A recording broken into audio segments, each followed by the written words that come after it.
Puisque les activités sont limitées partout à travers la province et aussi à Rimouski, les gens en profitent pour sortir prendre des marches à l'extérieur, profitent du beau temps. On sent l'inquiétude, mais on voit aussi que la population respecte les mesures mises en place par le gouvernement et par la ville de Rimouski. D'ailleurs, un peu plus tôt, tout à l'heure, j'ai parlé avec un homme âgé de 76 ans qui limite ses déplacements le plus possible, qui en profite pour aller faire l'épicerie, la pharmacie. Sinon, il annule, comme bien d'autres, ses sorties ponctuelles avec ses amis dans un café du coin.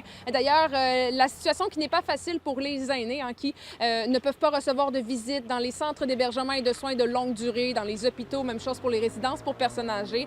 Les restrictions qui s'appliquent aussi aux gens âgés de 70 ans et plus. Donc, les pharmacies qui font leur possible et qui offrent le service de livraison gratuite, en fait, pour amener à domicile les médicaments pour leur éviter de sortir à l'extérieur. Un peu plus tôt, tout à l'heure, j'ai rencontré une aidante spirituelle qui œuvre dans un CHSLD. Elle dit que c'est le calme plat à l'intérieur des murs. Je trouve ça dommage pour les résidents qui ne pourront pas avoir de visite, c'est sûr. Justement, comment les résidents réagissent à ça?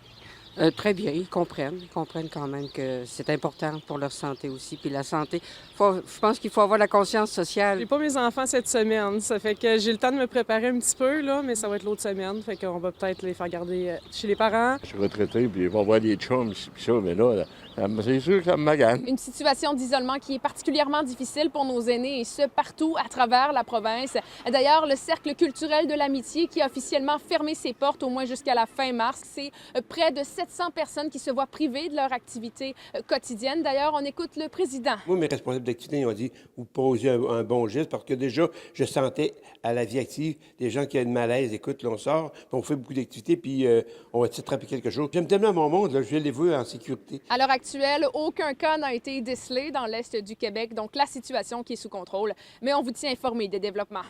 Catherine Boucher, TVA Nouvelles, Rimouski.